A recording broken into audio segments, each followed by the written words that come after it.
আসসালামু আলাইকুম। আজকে রান্না করতে করতে আপনাদের সাথে গল্প করব। আমি এখানে ভেজে নিচ্ছি মসুর ডালের বড়া। বড়া ভাজা হয়ে গেলে বিয়ের ঠিক 3 মাস পরের কথা।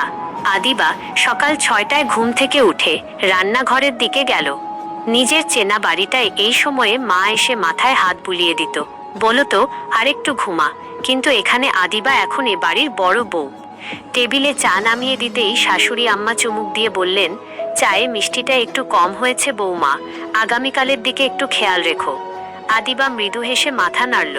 এই মৃদু হাসির আড়ালে যে কতখানি মানিয়ে নেওয়ার চেষ্টা লুকিয়ে থাকে তা কেবল একজন বিবাহিত মেয়েই জানে। পরিবর্তনের প্রথম ধাপ নিজের চেনা আমিকে খোঁজা। বিয়ের পর মেয়েদের জীবন হুট করেই বদলে যায়। আদিবা খেয়াল করল তার আলমারির এক কোণে পড়ে আছে তার প্রিয় নীল রঙের কামিজগুলো, যা এখন আর শ্বশুরবাড়ির গাম্ভীর্যের সাথে ঠিক মেলে না। নামের পরিবর্তন, পাসপোর্টে, ভোটার আইডিতে এখন বাবার নামের জায়গায় স্বামীর নাম যোগ করার তোড়জোড় চলছে। নিজের চেনা পরিচয়টা যেন একটু একটু করে অন্য কারোর সাথে মিশে যাচ্ছে। দায়িত্বের ভার, আগে যে মেয়ে নিজের ঘরটা গুছিয়ে রাখতে অলসতা করত, সে এখন পুরো সংসারে 3 বেলার খাবারের মেনু ঠিক করে।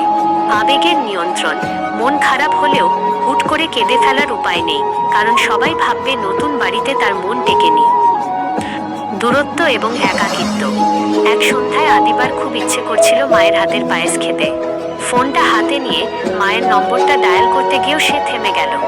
মা শুনলে ভাববে মেয়ে শ্বশুর বাড়িতে ভালো নেই, শুধু শুধু চিন্তা করবে। স্বামী রাফসান মানুষ হিসেবে খারাপ না, কিন্তু অফিসের কাজের চাপে সে ক্লান্ত থাকে।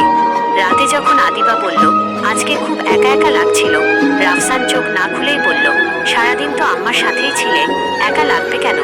ঘুমাও তো, কাল সকালে মিটিং আছে। বিয়ের পর একটা মেয়ের সবচেয়ে বড় যুদ্ধ হলো চারপাশে অনেক মানুষ থাকার পরও ভেতরের একাকিত্বটাকে একা একাই সামলাতে শেখা। মোড় পরিবর্তনের গল্প, যেখানে অধিকার জন্মায়। সব মানিয়ে নেওয়ার মাঝেই একদিন আদিবা অসুস্থ হয়ে পড়ল। তীব্র জ্বরে সে যখন বিছানা থেকে উঠতে পারছিল না, তখন সে দেখল এক অন্য দৃশ্য। শাশুড়ি আম্মা কপালে জলপট্টি দিতে দিতে বললেন, সংসারের চিন্তা ছাড়ো তো মা, আগে নিজে সুস্থ হও। আর রাফসান অফিস থেকে তাড়াতাড়ি ফিরে এসে নিজ হাতে তাকে স্যুপ খাইয়ে দিল। সেদিন আদিবা বুঝল, পরিবর্তনটা শুধু ত্যাগের নয়, এই মানুষগুলো আস্তে আস্তে তার নিজের হয়ে উঠছে। নতুন বন্ধন। শ্বশুরবাড়ি মানেই শুধু পরকীয়তা বা খাটুনি নয়, একটু সময় আর ভালোবাসা দিলে সেখানেও একটা নিজের আকাশ তৈরি করা যায়। সহানুভূতি। স্বামী স্ত্রীর সম্পর্ক শুধু রোমান্স নয়, একে অপরের কঠিন সময় পাশে থাকার নাম। এক নতুন আদিবা। বিয়ের 1 বছর পর আদিবা এখন আর সেই চঞ্চল, খামখেয়ালি মেয়েটি নেই। সে এখন গুছিয়ে কথা বলে, সংসারের বাজেট সামলায়, আবার ছুটির দিনে রাফসানের পছন্দের বিরিয়ানিও রাঁধে। তবে সে নিজের স্বপ্নটাকে হারিয়ে যেতে দেয়নি। রাফসান আর শাশুড়ির সহযোগিতায় সে আবার তার ডেকোরেশনের অনলাইন বিজনেসটা শুরু করেছে।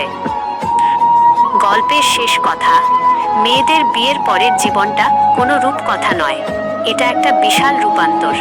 একটা চেনা গাছকে উপরে এনে নতুন মাটিতে রোপণ করলে যেমন তার পাতা ঝরে যায়, কিন্তু সঠিক যত্ন পেলে সে আবার নতুন শিকড় গজিয়ে ডালপালা মেলে দেয়। মেয়েদের জীবনটাও ঠিক তেমনই। বিয়ের পর তারা শুধু একজনের স্ত্রী বা একটা বাড়ির বউ হয় না, তারা হয়ে ওঠে এক একজন মেকওভার আর্টিস্ট, যারা ভালোবাসার জোরে একটা অচেনা বাড়িকে নিজের বাড়ি বানিয়ে তোলে।